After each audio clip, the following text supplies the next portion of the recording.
The following program is brought to you by Naleo TV, the People's Platform. It absolutely is. So tell me about the work about Neighborhood Watch, why you organized it, and some of the work that you folks do to keep community safe. Well, I moved to Seaview on the Red Road 6 years ago yesterday because the lava was coming to Kapoho, where I had been for 10 years, which is 6 years ago tomorrow. And, everything was very nice and quiet afterwards. It was a good place. I was very lucky to get there. It was a good place to, recover, which took a good long time. But one of the weak spots of that was heads up. Our next giveaway a lot of, people that, were like squatters moved into the area, the subdivision. And, we were all just getting our druthers trying to deal with these things. And I happened to have ended up with someone very close to me, screaming, yelling for 2.5 years, just driving us nuts. And, we were just not used to such a thing.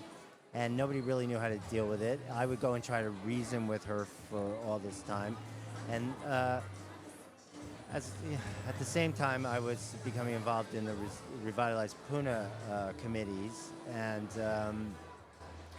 she would be screaming while I was Zooming, and I would be complaining. And Greg Armstrong, who runs and organized the Leilani Neighborhood Watch, where they had terrible trouble after the lava, and they totally took care of it as a group, was saying, come to the Puna Neighborhood Watch group, which meets once a month in Keau. And so, I was at my wit's end, and I kept going. And, that's a wonderful, wonderful organization. And those meetings are the best meetings. You meet everybody there and can ask anything. And the police are there every month and full of advice and more than willing to, cooperate. So I called a meeting in Seaview at 10 o'clock on a Wednesday morning, and 55 people showed up and stayed for 2 hours and talked to the police. So wow. After that, we totally galvanized. Everyone got to know each other, so we all now work together. And there's a real core group of proactive community members there that are willing to, in a moment's notice, run out into the streets and deal with people that, are causing trouble. Wow, that's very courageous and very helpful. Thank you for leading the charge there. I noticed you're wearing a Vibrant Hawaii shirt. Talk to us a little bit about some of the work that you do with that organization. Well, that's been a good 2 years now, and they've incubated resilience hubs around the island as a reaction to the lava flow, I guess, basically. But, then there was COVID, and, there was all these challenges that had to be met.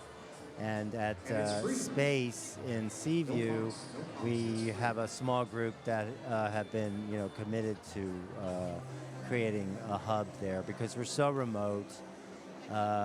We have to, make sure that we're, fortified from within before something happens. And we've come a long way in 2 years. We definitely need more people. That's our next challenge is, really trying to pull in more people and explain the mission. But as a consequence, we have greater reliability on water service in the case of an emergency. Solar. They provide us now with a Starlink system. They're going to provide us with ham radio setup. And we're working with Kalani down the road, half a mile, to coordinate the whole Red Road, and there are people along the road.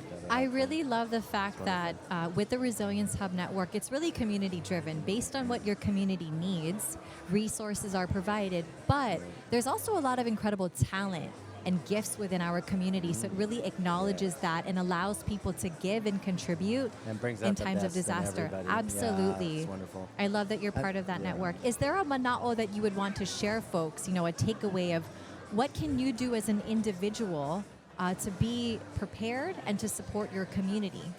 I would say get involved with your local area that you live in, the neighborhood you're living in. Get to know people. A lot of people don't want to know people, but it really makes all the difference in safety and resilience when bad times come. And there are, this fair here just really illustrates, how And if you take our civil defense survey, much there is to draw upon, and we have no excuse to not be ready, at least enough. They say you should have 14 days worth of food, but then civil defense will say, try to do your best. And, somewhere in the middle, we'll be more ready. I saw with the lava that so many people weren't ready. We had a month from the time it started to the time it hit. But, it was so adrenaline driven that, you could only focus kind of. And I mean, I ended up with having neighbors that just ended up in their truck in the bank parking lot that night with nowhere to go. Wow. I appreciate your advice. Have a plan, be ready, stay connected, and be a support. Definitely. Thanks for doing all those things, Kevin. We appreciate you. My pleasure. quesadillas,